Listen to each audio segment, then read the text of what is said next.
Assalamualaikum Tuan Mazuki. Memperkenalkan, saya Anwar Bakti daripada kelas DAT 1B. Saya bersama dengan 3 orang rakan saya yang cantik yang bernama Maizatun Najwa, Khairun Nisa dan juga Tarshini. Kami berempat akan membuat satu video pembentangan tentang warisan dan pendigitalan sejagat. Objektif pembuatan video ini ialah untuk mengenal pasti warisan-warisan negara. Yang kedua, mengenal pasti apa itu warisan dan apa itu pendigitalan. Yang terakhir, mengenal pasti kebaikan dan keburukan pendigitalan kepada manusia. So, mari kita mulakan video pembentangan ini.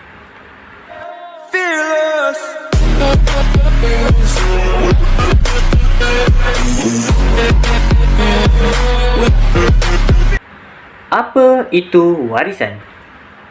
Menurut Jabatan Warisan Negara, warisan bermaksud sesuatu yang kita terima secara turun-temurun dari satu generasi ke satu generasi. Pada zaman Republik Rom, sebagai contoh, telah wujud undang-undang yang menetapkan bahawa warisan ialah harta keluarga, harta pusaka yang telah diturunkan secara turun-temurun dari satu generasi ke satu generasi. Setiap ahli keluarga mempunyai hak yang sama rata terhadap warisan ini. Sebagai contoh, di Malaysia terdapat juga beberapa warisan yang masih kekal sehingga hari ini. Sebagai contoh, warisan bangunan. Saya akan menayangkan beberapa video ataupun memaparkan beberapa gambar warisan bangunan yang masih terdapat di Malaysia sehingga hari ini. Yang pertama, Kota Formosa di Melaka. Bangunan ini dibina pada tahun 1511 dengan menggunakan buruh paksaan di bawah taklukan Portugis. Sebahagian kota ini telah musnah dan hanya yang tinggal adalah pintu hadapan sahaja. Pintu gerbang ini adalah struktur bangunan Eropah tertua di rantau Asia. Bangunan kedua, Kili Castle yang terletak di Perak. Bangunan ini dibina pada tahun 1915 oleh pengusaha ladang dari Scotland yang bernama William Killy Smith. Beliau membina sebagai lambang cinta kepada isterinya selain mengembalikan kenangan kampung halamannya.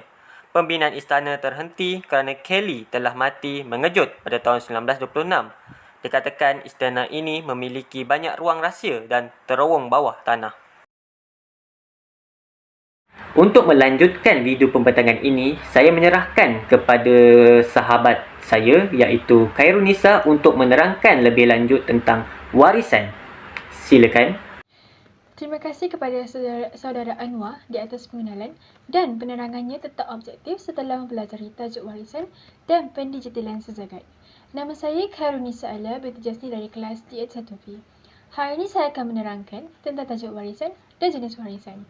Menurut Jabatan Warisan Negara, warisan ialah sesuatu yang diterima secara turun-temurun daripada satu generasi ke satu generasi. Warisan juga perlu dikekalkan dan diwarisi kerana warisan tersebut menggambarkan cara hidup dan jati diri sesuatu bangsa. Menurut Kamus Dewan pula, ia bermaksud harta pusaka, sesuatu yang turun-temurun atau peninggalan. Terdapat 2 jenis warisan. Yang pertama, warisan ketara. Warisan ketara ialah sesuatu yang kekal dilihat dan dipegang sama ada statik atau mudah alih. Ianya boleh dikategorikan seperti berikut. Statik merujuk kepada tapak tanah bersejarah, monumen, bangunan atau sesuatu yang tidak boleh dipindahkan. Contoh tapak tanah bersejarah ialah Lembah Bujang. Seterusnya Pusat Bandar Lama Melaka. Dan akhir sekali, kawasan Pelamongan Sungai Lembing. Contoh monumen atau bangunan pula ialah istana, kubu dan menara. Akhir sekali, contoh alam semula jadi iaitu hutan, gunung ganang, gua dan sungai. Yang kedua, warisan tidak ketara ataupun dipanggil warisan tidak nyata. Warisan ini adalah ilmu dan kepakaran yang ditafsir melalui tradisi, lisan, nilai-nilai adat dan budaya, bahasa serta persuratan. Contohnya acara perayaan, seni persembahan dan ritual serta kepercayaan. Untuk sambungan, saya akan serahkan kepada sahabat saya iaitu Tarshini untuk menerangkan warisan yang terdapat di Malaysia. Salam sejahtera Encik, nama saya Tarshini Ana Perpuan Ariwagan. Di sini saya ingin meneruskan penerangan tentang warisan dengan menerangkan tentang warisan budaya Malaysia. Dalam Malaysia, masyarakat terdiri daripada berbilang bangsa yang majoritinya ialah Cina, India dan Melayu. Mereka mempunyai pelbagai budaya masing-masing dari segi pemakaian, tarian, permainan dan pemakanan. Jika dilihat dari segi pemakaian, kaum Melayu memakai baju kurung untuk perempuan dan baju Melayu bagi kaum lelaki. Manakala kaum India pula memakai sari bagi kaum perempuan dan dhoti bagi kaum lelaki. Dan diikuti dengan kaum Cina pula memakai cheongsam bagi perempuan dan samfu bagi lelaki. Pakaian-pakaian ini mereka memakai pada majlis-majlis yang diadakan di rumah mereka seperti kenduri dan juga pada perayaan-perayaan masing-masing.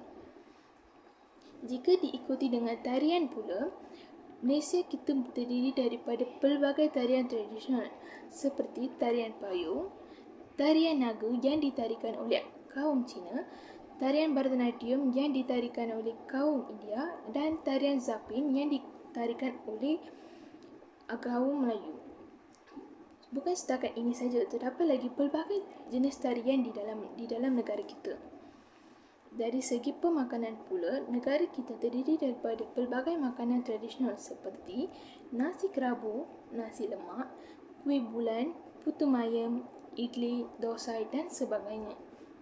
Makanan-makanan ini sering disediakan semasa membuat sesuatu majlis di rumah seperti kenduri ataupun sembahyang-sembahyang ataupun semasa menyambut perayaan kaum-kaum masing-masing.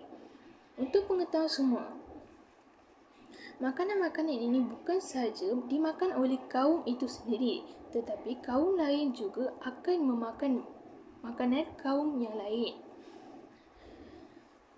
Seterusnya, jika dilihat dari segi permainan pula, Malaysia terdiri daripada pelbagai permainan tradisional seperti waw, takraw, guli, gasing, batu seremban dan sebagainya.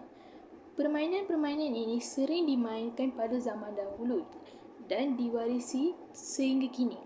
Tetapi terdapat pelbagai perubahan yang telah berlaku dari segi cara permainan dan bahan-bahan yang digunakan pada zaman ini. Dari segi seni bina pula, negara kita mempunyai pelbagai seni bina yang diwarisi pada zaman dahulu seperti keris dan stil yang dikenali sebagai songket dan kain bercorak yang dikenali sebagai kain batik. Ini adalah contoh-contoh seni bina dan bukan ini saja, terdapat lagi banyak.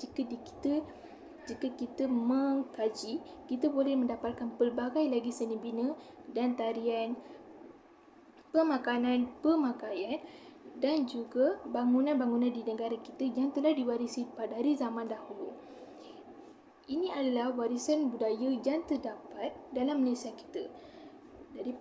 Saya mengharapkan kita dapat mewarisi semua waris budaya ini sehinggalah pada masa akan datang nanti. Itu saja daripada saya. Sekian, terima kasih.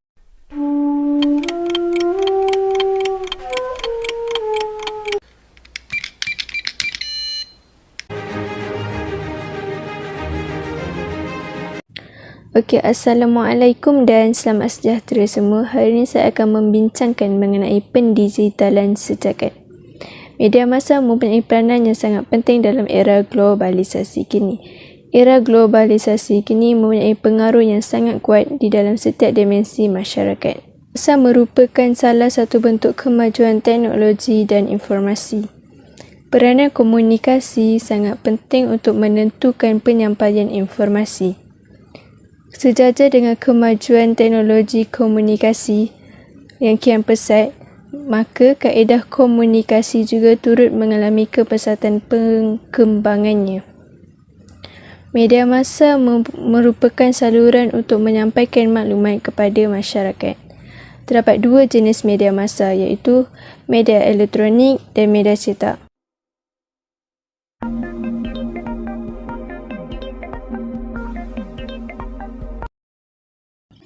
Antara kebaikan pendigitalan sejagat ialah dapat memudahkan pencarian maklumat seperti melalui pembacaan akhbar. Selain itu, dapat meluaskan aktiviti perniagaan. Contohnya, perniagaan online dapat mengurangkan modal untuk menyewa kedai. Antara aplikasi yang popular di Malaysia untuk menjalankan jual beli ialah aplikasi Shopee dan Lazada. Selain itu, dapat memudahkan komunikasi antara keluarga dan rakan-rakan. Okey, kita ambil sebagai contoh, sewaktu PKP, rakyat Malaysia tidak boleh keluar rumah, jadi mereka menggunakan video call untuk berhubung antara satu sama lain. Antara keburukan pendigitalan sejagat pula ialah berlakunya jenayah cyber, iaitu kecurian, penipuan dan peras ugut. Seterusnya, berlakunya penapisan maklumat cyber, iaitu artikel yang tidak sahih. Akhir sekali, wujudnya pengkodam, iaitu penjeroboh maklumat peribadi. Kesan penyalahgunaan. Yang pertama, keruntuhan akhlak yang akan memberikan kesan yang sangat besar dalam masyarakat dan akhir sekali menentukan baik dan buruknya sesebuah negara. Tidak dinafikan, akhlak remaja pada masa kini amat membimbangkan. Dan yang kedua ialah peningkatan gejala sosial, iaitu akibat daripada pergaulan bebas. Kesimpulannya, media massa merupakan kuasa yang sangat besar pada era ini. Ia mampu memberi pengaruh dan kesan kepada masyarakat di seluruh dunia. Oleh itu, masyarakat mempunyai tanggungjawab sosial yang sangat besar untuk membawa masyarakat ke arah yang lebih bertamadun. Warga negara Malaysia yang mempunyai latar belakang yang berbeza, sama ada marginal atau majoriti, hendaklah bersama-sama mencari jalan kehidupan. Bak kata pepatah, berat sama dipikul, ringan sama dijinjing, supaya negara kita menjadi lebih maju, aman dan harmoni. Itu sahaja daripada kami. Sekian, terima kasih.